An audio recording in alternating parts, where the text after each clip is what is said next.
Can you talk to us a little bit about your lighting approach for this film? I mean, I'm assuming that you're using a lot of natural light, but what else is there to supplement? Well, when you do a big day exterior movie like this, it's all about planning the day.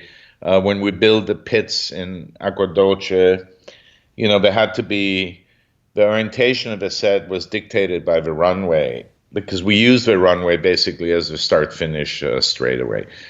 So it wasn't in a perfect position for us, but we made the best use out of it that we could because basically the sun would rise behind our set. So that means in the morning hours, I would be in shade and I would take advantage of that and play whatever sequences required dusk or dawn looks before I got hit by direct sunlight. Yeah. Being in California, you could pretty much count on every day the sun coming around eventually. Really had to just lay it out, and Adam Somner, our first assistant director, was very helpful in scheduling certain scenes. I go up to 11, we can do these scenes, and then at 11:30 we start getting hit, and let's do an hour of looking this way, and then let's break for lunch. And when we come back from lunch, we're going to have the sun frontal on our set, and then it sets over here. So you see a lot of those late sunset shots, especially, the start and finish, which are 4 p.m. in the afternoon in the story. So it kind of work where the sun is low and, you get all this beautiful natural late afternoon light. And yeah. I mean, a lot of people are talking, how did you get all these, golden hour shots in these? It's mostly because we were, always kind of waiting for that sun to come around, and then we were rushing and had to squeeze in as much as we could into those time periods. And same, with that scene I described earlier, the final scene. Well, not the final scene, but when we see Ken Miles drive the last time in the desert. I mean, it's all like we only have one day to do it, and we got to do these shots, and then we got to get this driving stuff at the end of the day as quickly as possible. But often, you maneuver through the day, you make a plan.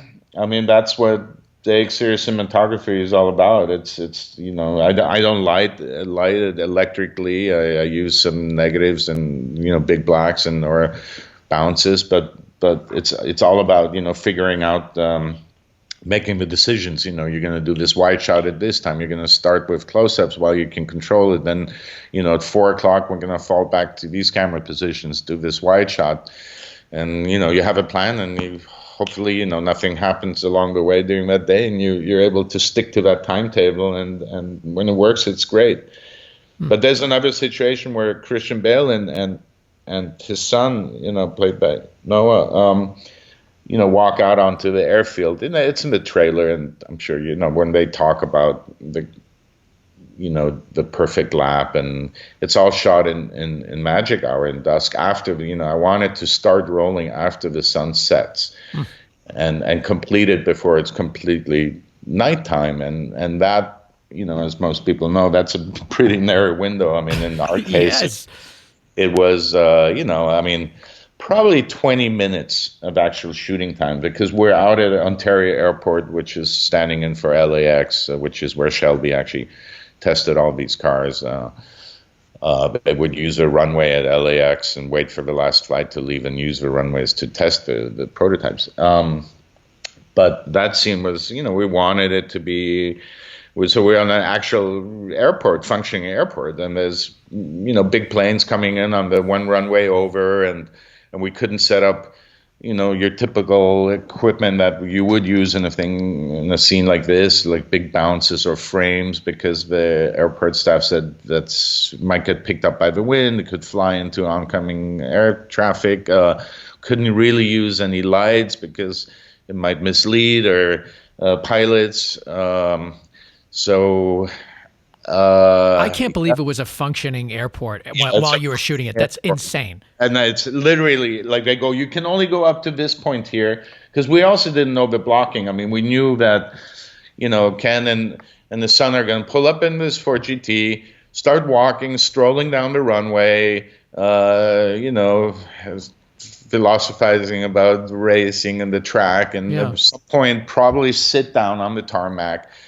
So I got an Oculus head mounted onto my conventional Fisher dolly, and because I go, we can't lay track, there's no way. I mean, we have to just be able to roll anywhere. So I got a stabilized head, and we just rolled on the ground. I had a second camera with Scott Sakamoto, my Steadicam operator, so he was kind of ready to be reactive and see what happens. And, you have a child actor, and, Christian Bale is helpful, and Noah is very professional. But, it was quite a long dialogue scene and motion. And we needed reverses. We needed to look the direction they're looking at and talking about. And we had, art department had brought these numbers. We had one big number 8 sign, and I go, okay, well, that is my only light source. I mean, I have to motivate off of that. Luckily it was large and lit up white, so I put one light to motivate to duplicate that effect. A 360 sky panel, which is a LED panel, and let's say you start the scene at 7 p.m. and the sun has just set, and you're at a 8 stop, or you're ending, filtering down, and the light is at 90%, and then by the time you finish the scene 20 minutes later, the light output is at like 3%.